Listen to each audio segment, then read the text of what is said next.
Hi students, good morning and welcome to Chemistry Concept with Pragya madam. Solid state chapter का अब and होने को है, तो लास्ट क्लास में आज आपको कौन सा टॉपिक पढ़ना है और वो काफी इंटरेस्टिंग टॉपिक है, लोकेटिंग टेट्राहेड्रल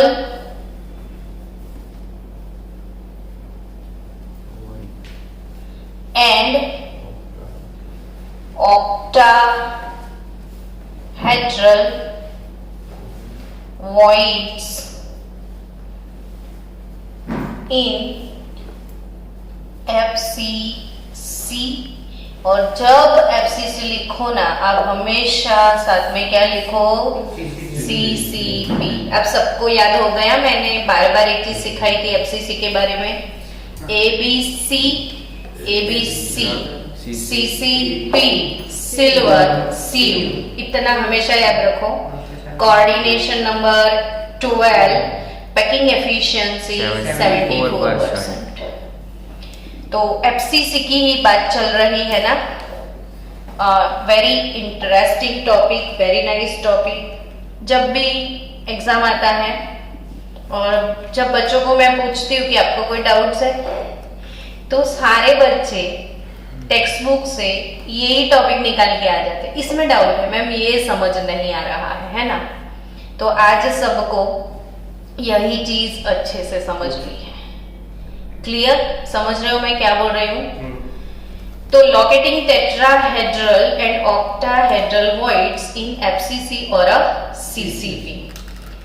मेरे को ये बताओ पहले कि अगर मैं जब भी FCC बोलूं तो आपको कौन सा आयोनिक क्रिस्टल, NaCl का। Very good, very good. तो जब बोलो FCC तब याद आ जाए NaCl। मैंने एक वीडियो भेजा था आपको कि lattice structure, main characteristic of some ionic crystal, ionic solids, वो वाला वीडियो भेजा था। और इसमें वो कैल्शियम, फ्लोरीन, मतलब fluoride structure, anti fluoride structure, AB type, rock salt type structure, AB2 type, सारे टाइप्स उसमें मैंने सिखाए हैं आपको। तो वो सबका हो गया प्रिपेयर। तो आज ऐसे ही बहुत अच्छे से एक प्यारी सी थियरी आपको सीखनी है। जब बोलते हैं ना FCC तब याद आ जाता है NaCl, और BCC बोलो तो BCC बोलो ना तो CaCl, सीजियम क्लोराइड को याद करो तो BCC, सोडियम क्लोराइड को याद करो तो FCC, है ना। चलो आज आगे बढ़ते हैं। अब locating T and O void, T void बोलते हैं ना, टेट्राहेड्रल वॉइड को क्या बोलते हैं हम, T वॉइड। और ऑक्टाहेड्रल वॉइड को क्या बोलते हैं, O वॉइड। हर एक लेक्चर में कोई ना कोई ऐसी थियरी तो होती है जिसे हम रिपीट किया करते हैं, और वो इसलिए कि आपको हर एक वीडियो में कुछ ना कुछ रिपीटेशन मिल जाए तो चैप्टर अच्छे से प्रिपेयर हो जाए। अब T वॉइड और O वॉइड फिर एक बार रिपीट कर लेते हैं। चलो, कि एक फॉर्मूला मैंने सिखाया था कि कभी भी हमारे पास नंबर ऑफ एटम अगर n है, याद आ गया? नंबर ऑफ एटम क्या है, अगर n है तो T वॉइड कितने होंगे, 2n, एंड O वॉइड कितने होंगे, तो O वॉइड कम होंगे ना, वो n होंगे, और T वॉइड उससे डबल होते हैं, है ना, ट्वाइस n होंगे। ठीक है, ओके। तो अब सोचो कि मेरे पास यूनिट सेल है FCC वाला, ठीक है, FCC यूनिट सेल है। तो FCC यूनिट सेल, अब शायद आधे बच्चे भूल गए हैं तो चलो उनको भी रिपीट कर लेते हैं। कैसा था FCC यूनिट सेल, एक बार मेरे साथ उसका पिक्चर बनाओ आप फास्ट, ताकि रिवाइज हो जाए, प्रैक्टिस भी हो जाए। कहाँ कहाँ पे एटम्स होंगे, शुभ कॉर्नर पे होंगे, एग्जैक्टली। घनश्याम, तू फास्ट आंसर नहीं देता है तो मेरे को तू आंसर दे। देखिए 8 कॉर्नर दिख रहे हैं तुझे, फिर किधर होता है एफसीसी में? 6 फेस ना, तो फेस का जो भी सेंटर है ऐसे फेस डायगोनल से निकलता है, ठीक है। ये फेस के सेंटर पे आ गया। ये वाले फेस का सेंटर देखो,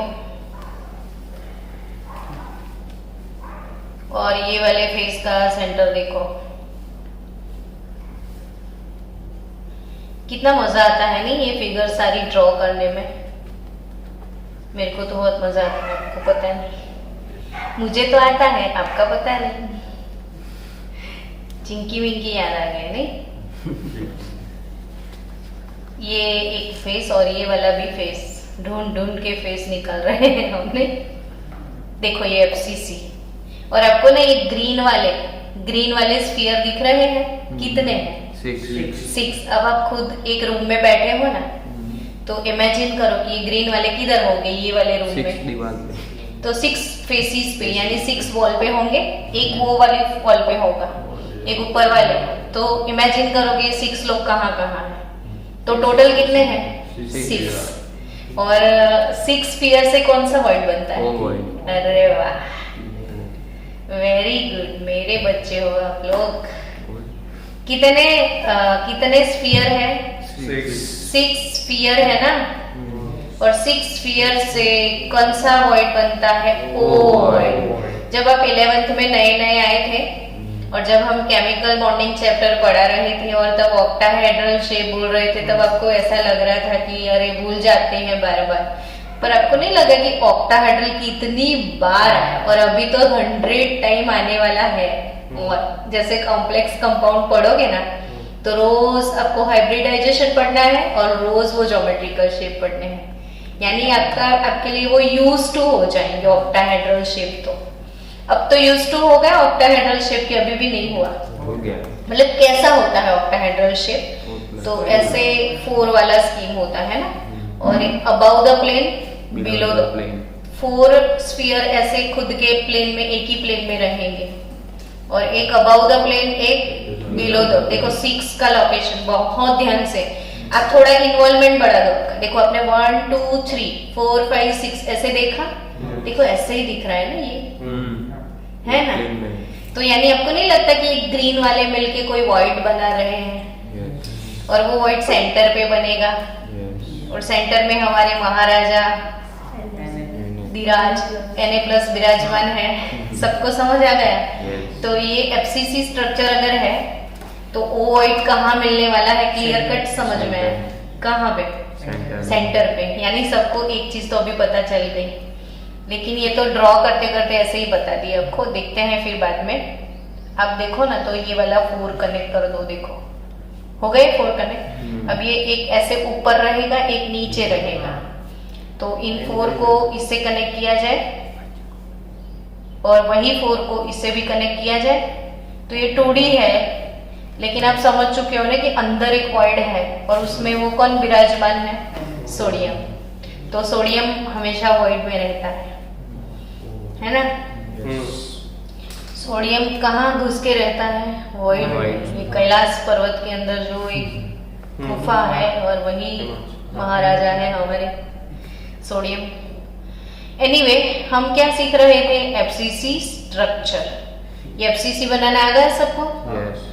और एफसीसी में number of atom per unit cell, यानी इसका रैंक निकालना फिर से सिखाओ ना, तो वो भी एक रिपीट हो जाए। आज का लेक्चर पूरा रिपीटेशन में ही जाएगा, तो कल टेस्ट है तो प्रैक्टिस भी हो जाएगी।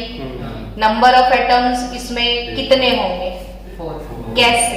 एक कॉर्नर वाले है ना, और कॉर्नर का शेयरिंग 1/8 रहेगा, तो कॉर्नर के हिसाब से हमें सिर्फ एक एटम मिलेगा। और 6 तो फेस पे है ना, फेस का शेयरिंग क्या रहेगा? 1/2, तो 3 कुल मिलेंगे, तो कुल मिला के रैंक कितना होगा?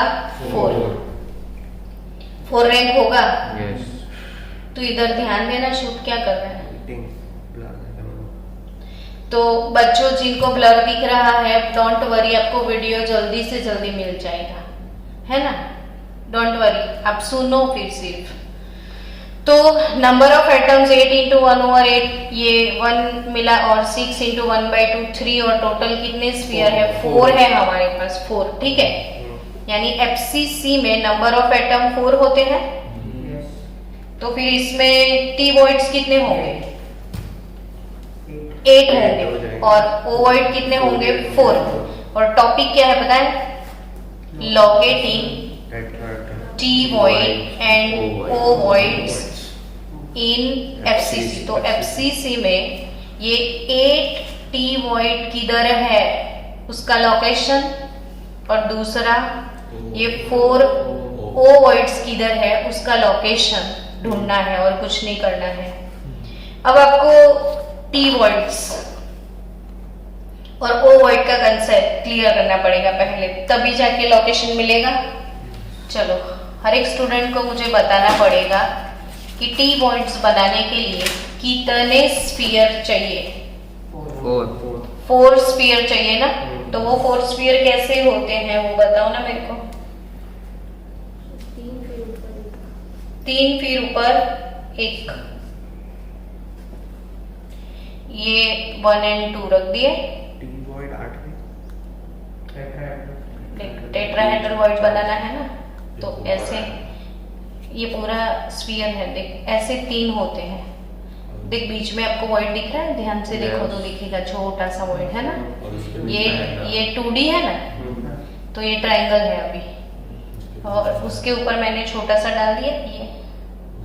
तो अंदर तो स्पेस होगा ना, देखो अंदर ना स्पेस होगा, ध्यान से देखोगे तो।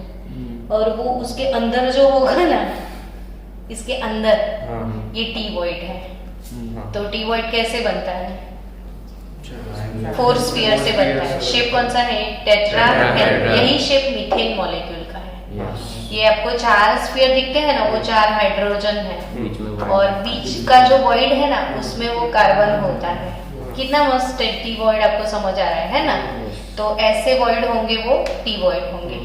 तो ऐसे जो टी वॉइड है वो FCC में कहाँ पे है? That is the locating.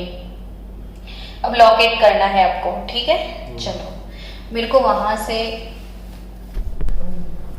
चलो कौन सा लोकेशन सीखने के लिए जा रहे हैं? T voids. कितने स्फीयर से बनता है? 4 स्फीयर से, बट हमें लोकेट करना है FCC में, ठीक है। तो FCC का यूनिट सेल कैसे ड्रॉ करके, मेरे साथ सब लोग ड्रॉ करो, ताकि अभी तो वो वाला FCC के हम सोडियम क्लोराइड पूरा ड्रॉ करने के लिए जा रहे हैं।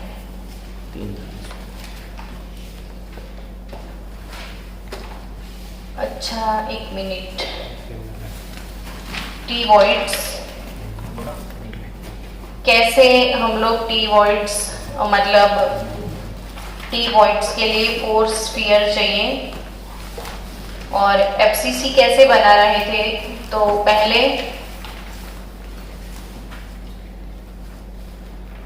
एक स्क्वायर ड्रॉ करना है ना आपको, और फिर क्या करना है? 4 इसके पार्ट्स बनाने हैं आपको।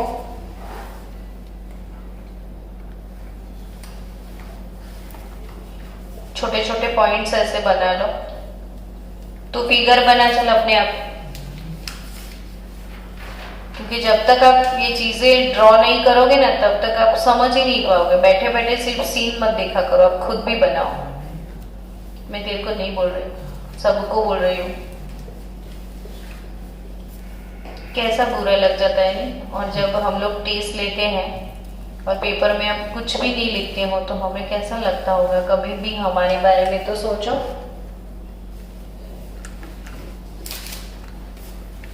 हाँ या ना? यस। चलो समझ गए, तो समझना करो।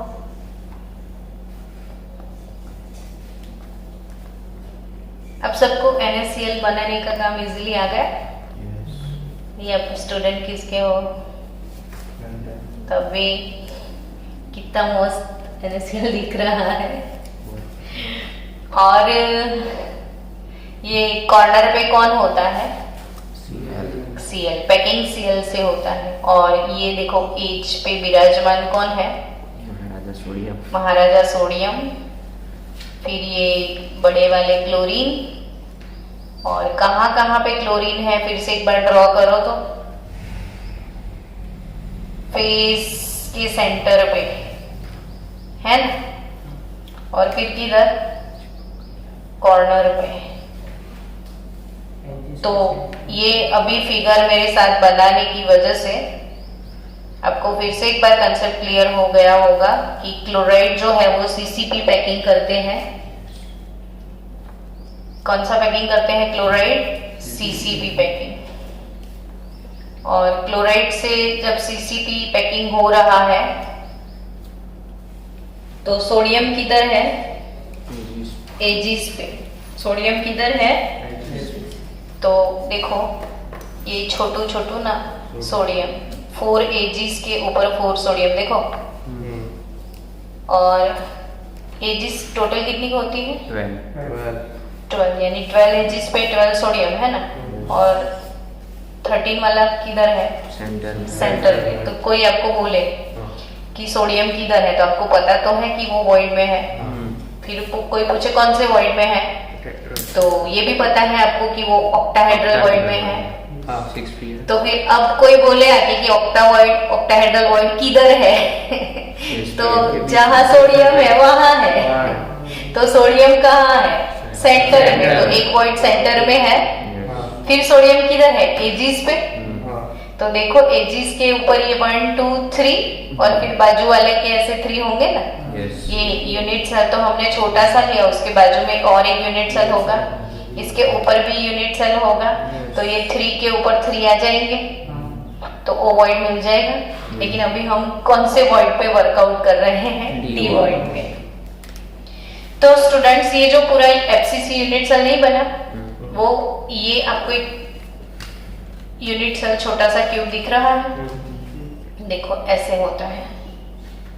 फिर इसके बाजू में और एक दूसरा ऐसे आपको दिख रहा होगा, देखो एक ऐसे स्क्वायर और उसके पीछे भी स्क्वायर दिख रहा है। पूरा आपकी फिगर में ध्यान से देखोगे तो ऐसे दिखेगा आपको, है ना। फिर और एक यूनिट सेल लगेगा, ऐसे क्यूब लगेगा, फिर और एक क्यूब लगेगा। कितने लग गए? 4 लग गए। अब देखो इसके ऊपर लगेगा और फिर ऊपर लगेगा और फिर ऊपर लगेगा। अब बन गया एफसीसी। समझ गए? ये क्या बन गया? एफसीसी। हाँ ना। ओके, अब इसमें से किसी एक को हटाया जाए ऐसे। और ये टोटल कुल मिला के इसमें कितने हैं? 7 नहीं है, मतलब अभी नहीं निकलो तो 8 है ना। एक ऐसे साइड पे रख दिया, पर इसमें 8 है ना। हाँ ओके, अब एक ऐसे मैंने साइड पर रख दिया। तो इसका फिगर ड्रॉ करते हैं, चलो।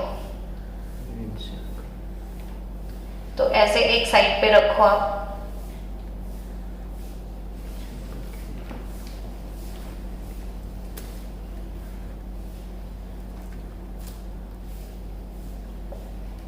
इसमें कितने कॉर्नर होंगे? 8 कॉर्नर होंगे।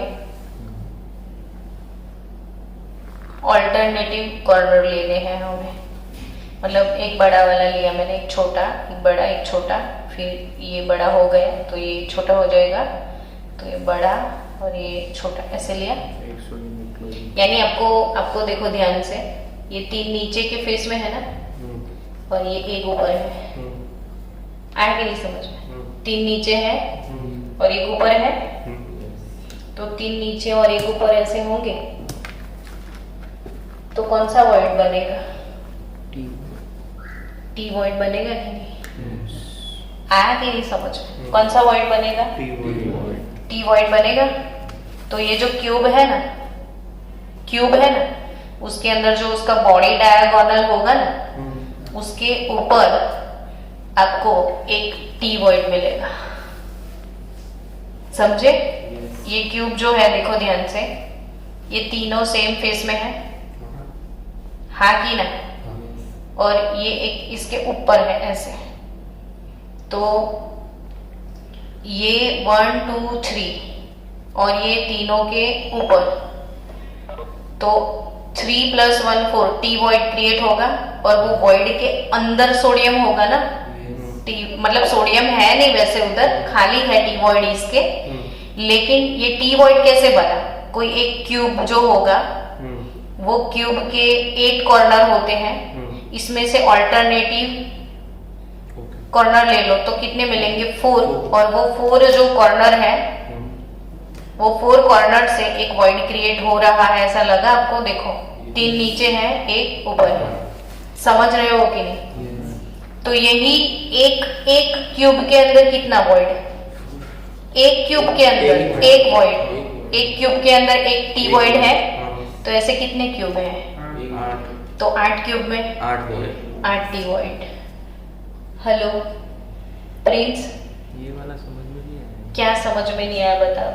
3 एक फेज में कैसे होंगे? हाँ, ये 3 एक फेज में कैसे होंगे? कौन से 3? हाँ वो 3। ये 3 एक फेज में नहीं होंगे। एक फेज में तो 3 कैसे हो सकते हैं? डायगोनल। हाँ, तो फिर डायगोनल बना तो देख, ये बॉडी ये डायगोनल है, ये डायगोनल है, लेकिन ये बॉडी डायगोनल मतलब क्या? ये ऊपर वाला है और ये नीचे वाला फेस है। अगर तूने ऊपर वाले और नीचे वाले फेस को या ये कॉर्नर और ये कॉर्नर को तूने टच कर दिया तो ये बॉडी डायगोनल मिलेगा। अब ये 3 जो है इसके ऊपर चौथा है, तो वो स्पेस तो इधर ही होगा ना, वॉइड तो इधर मिलेगा। क्यों आपको वॉइड उधर मिलेगा? तो ये आप मैंने छोटे छोटे बनाए हैं, इसलिए आप इसको इमेजिन करके ऐसे रख दो, तीनों के ऊपर चौथा होगा, ठीक है? तो वो अंदर जो छोटी सी जगह है वॉइड तो उधर है ना, तो ये 3 के ऊपर 1 है, तो अंदर वॉइड होगा ना, तो ये बॉडी वॉइड जहां भी होगा ना वो बॉडी डायगोनल पे होगा। मैं ये बोल रही हूँ, समझे कि नहीं? ये 4 से जो भी वॉइड बना, लेकिन वॉइड अगर ये अब डायगोनल बनाओगे ना तो उसके ऊपर रहेगा। और आपकी टेक्स्ट बुक में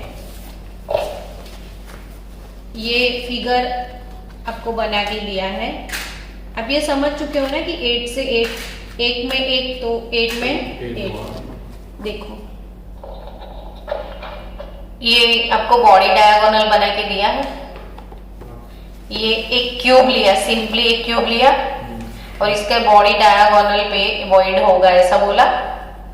तो एक क्यूब में एक टी वॉइड होगा, तो 8 क्यूब में कितने होंगे? 8। अब इसमें क्या है बच्चों, आपको ज्यादा ब्रेन अप्लाई करने की बहुत जरूरत नहीं है। सिंपली इतना ही समझो कि ये जो एफसीसी है वो ऐसे 8 क्यूब से बना है।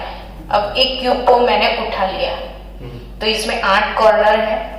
अब ऑल्टरनेटिव 4 कॉर्नर ले लो, तो 4 कॉर्नर के अंदर वैसे भी ये अंदर मैजिस अंदर स्फीयर मतलब एम्प्टी स्पेस है ना, तो वॉइड ही है ना, समझ रहे हो? तो वो वॉइड तो अंदर ही होगा ना, कॉर्नर से बनेगा तो अंदर होगा ना, तो वो अंदर किधर होता है? बॉडी डायगोनल पे। वॉइड किधर होगा? समझे? T void. ऐसे कितने क्यूब इसमें है? एक क्यूब में 1, तो 8 क्यूब में 8 टी वॉइड। तो हर एक ऐसे क्यूब के आगे पीछे टी वॉइड्स रहेंगे कि नहीं? तो इतना समझ लिया आपने। बस आपको ज्यादा ब्रेन अप्लाई करना है इसमें कि वो ऑक्टाहेड्रल वॉइड कहाँ है, और वो तो मैंने बार बार बोल के आपको वैसे ही ब्रेन में क्लिक करवा दिया है। तो टी वॉइड्स इसमें 4 स्फीयर से बनेंगे। कितने स्फीयर से बनेंगे? 4 स्फीयर से टी वॉइड बनता है। अब कोई भी एक क्यूब ले लो, इसमें एक टी वॉइड रहेगा, तो हमारे पास ऐसे कितने क्यूब कनेक्ट हुए हैं? 8। तो आपको कितने टी वॉइड मिलेंगे? 8। ठीक है, 8 क्यूब के बॉडी डायगोनल पे आपको 8 टी वॉइड्स मिल जाएंगे। अब स्टूडेंट्स आपको कौन से वॉइड में जाना है? ओवॉइड्स में। तो इसमें ओवॉइड्स कितने रहेंगे? 4 होंगे ना। ओवॉइड्स इसमें कितने होते हैं? 4 होते हैं। तो वो 4 वाले ओवॉइड्स कहाँ है? तो इसमें ब्रेन आराम से आप अप्लाई कर सकते हो कि हमें पता है कि सोडियम ओवॉइड में है ना, और ओवॉइड जो है वो तो एजिस पे है। तो एजिस पे ये 1 2 3 अपने खुद के और बाकी के 3 बाजू वाला के। यानी वो 3 कौन से हैं? तो देखो कॉर्नर वाले 2 और एक है फेस का सेंटर। 2 कॉर्नर वाले और एक फेस का सेंटर। समझ रहे हो? फिर से एक बार, 2 कॉर्नर वाले और एक फेस का। तो टीबॉइड कैसे बनता है? तो आप समझ सकते हो कि 1, फिर ये 2, फिर ये 3। समझ रहे हो कि ऐसे 1 2 3 होंगे और 3 के ऊपर 3। तो उसके बाजू में जो यूनिट सेल उसको शेयर कर रहा है उसके और 3 आ जाएंगे। तो एजिस पे ऐसे छोटा सा वॉइड आ जाएगा और वॉइड के अंदर कौन है? सोडियम। तो आपने एक चीज नोटिस करी कि 12 एजिस है, ठीक है? 12 एजिस है, यानी हमारे पास 12 ओवॉइड है एजिस के ऊपर। लेकिन पूरे वॉइड हमारे नहीं है, आधे किसी और के हैं, आधे हमारे हैं, है ना? तो एज का शेयरिंग तो 1/4 रहता है ना, एज से 1/4 पार्ट मिलता है ना। तो हमें कितने वॉइड एजिस के हिसाब से मिले? 3 वॉइड मिले। और एक सेंटर में है सोडियम, तो सेंटर में किसने बनाया? तो ये फेस के 6 सेंटर, मैंने वो तो पहले ही आपको सिखा दिया, फर्स्ट वाला पेपर किधर गया? तो फर्स्ट वाले पेपर में ही मैंने आपको दिखा दिया था। देखो ये रहे 1 2 3 6 फेस के सेंटर थे और 6 फेस सेंटर से एक सेंटर में मिला था। 6 फेस के सेंटर से एक सेंटर में मिला था। तो सेंटर वाला एक है, सेंटर वाला एक, और सेंटर का शेयरिंग तो किसी से भी नहीं होता है। तो ये कितने हो गए? 4। तो कंसेप्ट क्लियर? तो एफसीसी में टी वॉइड्स एक क्यूब में है, एक क्यूब में 1, ऐसे 8 क्यूब में 8, और एफसीसी में ओवॉइड्स 4 है एक सेंटर पे, जो कि सभी फेस के सेंटर से बना है। और 12 एजिस पे, ये 12 एजिस पे 2 अपने खुद के, तीसरा वो फेस का सेंटर, मतलब 2 कॉर्नर वाले, तीसरा फेस का सेंटर, और इसके 3 के ऊपर ऐसे 3 होंगे ना, वो दूसरे यूनिट सेल के होंगे। और इसके वजह से जो वॉइड क्रिएट होगा उसमें सोडियम है, तो हर एक एजिस पे वॉइड होगा। तो ऐसी 12 एजिस पे 12 वॉइड होंगे। 12 एजिस पे, एजिस का शेयरिंग 1/4। तो एजिस के हिसाब से हमें पर यूनिट सेल 3 वॉइड मिले, एक सेंटर वाला, कुल मिला के 4 void. Done?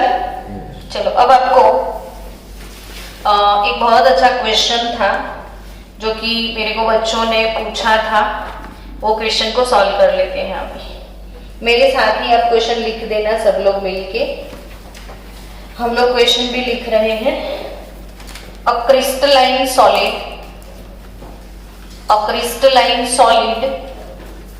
is made up of, a crystalline solid is made up of A, B and C elements। मैं पूरा नहीं लिख रही हूँ, आप लोग लिख रहे हो ना मेरे साथ। A crystalline solid is made up of A, B and C elements। Now atoms of A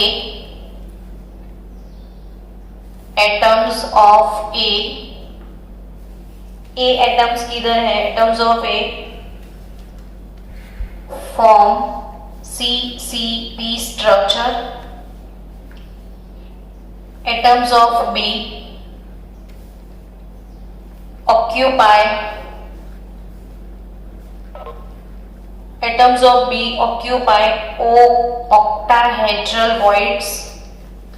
octahedral voids,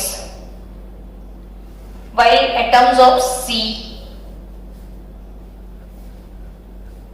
occupy tetrahedral voids। Question समझ में आया ना?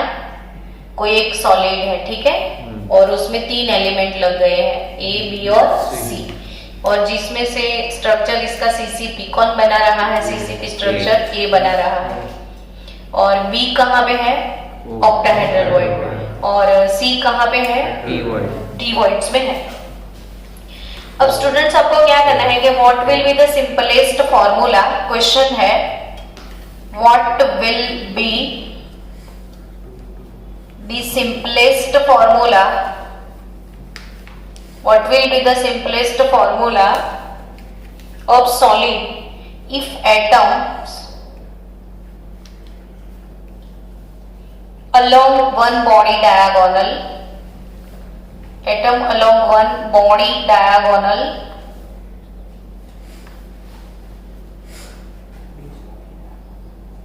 are removed। एक बॉडी डायगोनल से एटम को रिमूव किया गया है तो उसका फॉर्मूला क्या रहेगा? ये क्वेश्चन भेजा होगा शायद किसी ने मेरे को डाउट्स में, और राही ने भी भेजा था और 2 दिन से बोल रहे थे कि कब सॉल्व करवाओगे, तो मैंने बोला था कि जब लोकेशन वाला थियरी पढ़ेंगे तब इसको सॉल्व करेंगे।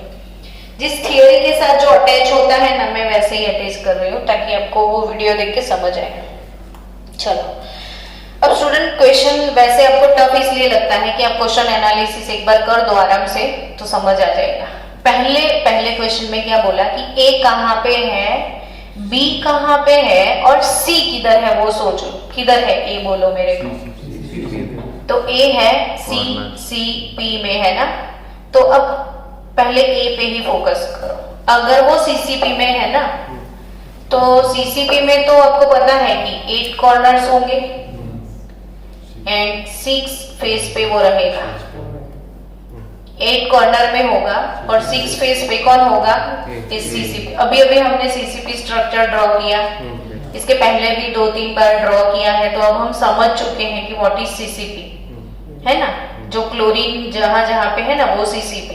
तो 8 कॉर्नर और फेस के सेंटर में। अब बी किधर है? ओवॉइड में है ना, और सी किधर है? टी वॉइड में है। क्लियर? कॉर्नर से कितना शेयरिंग मिलता है?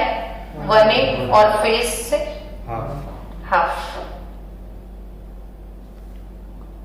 चलो 8 इंटू 1/2, 6 इंटू 8 इंटू 1/8 और 6 इंटू, ये रैंक निकाल रहे हैं हम और कुछ नहीं कर रहे हैं ना।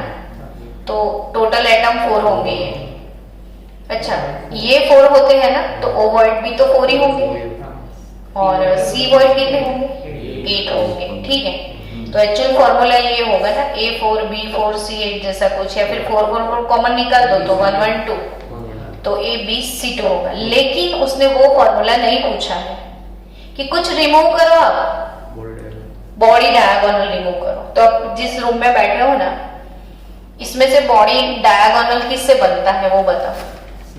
तो कॉर्नर से बनता है ना, जो क्यूब बना लेते हैं, आपको समझ में आए कि ये क्यूब बन गया। ठीक है, और ये क्यूब में 8 कॉर्नर होते हैं ना, 1 और 2। देखो ये ऊपर वाला फेस है, हाँ या ना, और ये नीचे वाला फेस है। तो ऊपर वाले फेस का नीचे वाले फेस के साथ कॉर्नर शेयर होता है, ये पीछे वाले फेस का कॉर्नर, ये ऊपर वाले फेस का कॉर्नर, और दोनों के बीच बॉडी डायगोनल होता है। और इसको रिमूव करने की बात करी है उसने। तो अगर आप बॉडी डायगोनल रिमूव करोगे ना, तो कॉर्नर से 2 चले जाते हैं। टोटल 8 कॉर्नर होते हैं ना, और आपने क्या रिमूव किया? Body diagonal. तो क्या होगा? तो लिखो आपकी इफ, आप लोग लिखो फिर आपको बाद में काम में आएगा। If atoms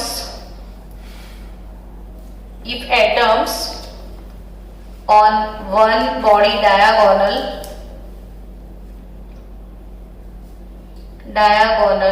are removed, atoms of one body diagonal are removed, तो 1A atom from corner से कौन जाएगा? ए एटम जाएगा, मतलब 2 कॉर्नर चले गए ना, तो 2 corner remove from 2A atom from corner, क्योंकि कॉर्नर पे कौन है? सिर्फ ए है ना। If atom of one body diagonal are removed, then 2A atoms are removed yes और नॉट?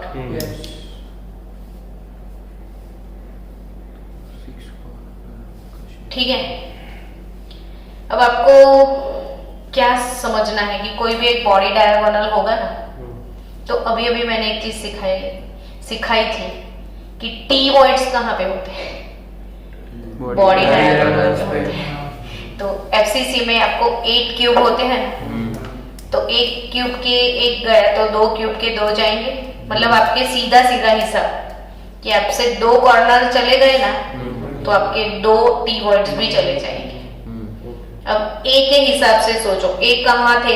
एकदम आराम से धीरे धीरे सोचते हैं। चलो, एक किधर था? कॉर्नर पे था। एक किधर था? कॉर्नर पे। यानी 8 कॉर्नर थे और कॉर्नर वाले 2 चले गए, तो अब कॉर्नर कितने हो गए? 6 हो गए। आए कि नहीं समझ में?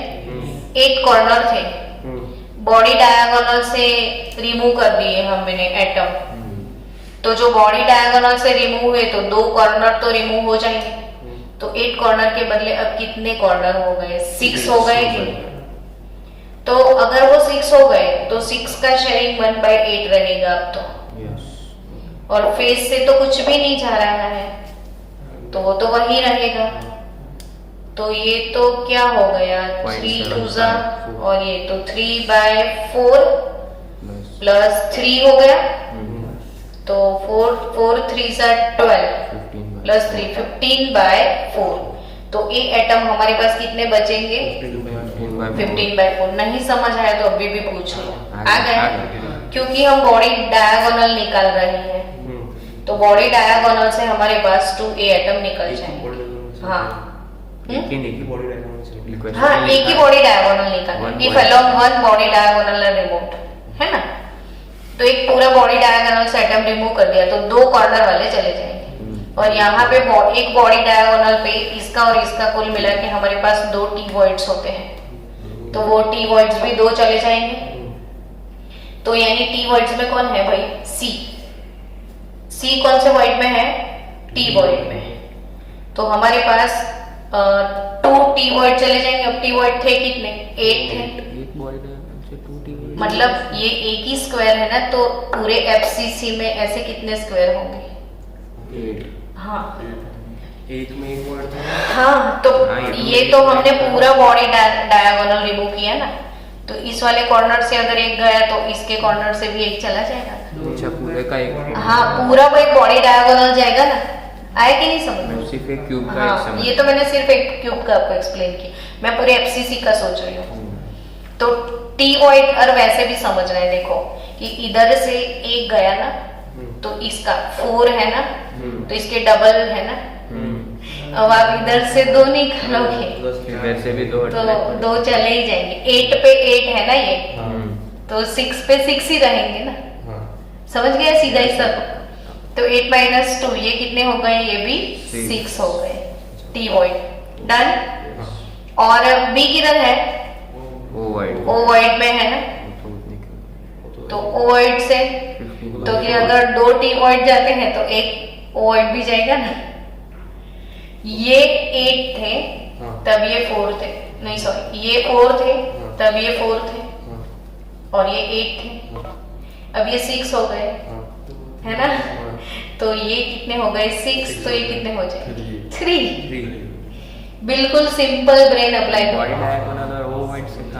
क्यों बॉडी डायगोनल? एक बॉडी डायगोनल होगा तो इसमें सेंटर नहीं आएगा, फिर तो सेंटर से एक नहीं जाएगा, तो एक वॉइड तो गया ना भाई सेंटर से। समझ में आया कि नहीं? हाँ, तो आप समझ रहे हो। तो बॉडी डायगोनल से एक वॉइड भी जाएगा।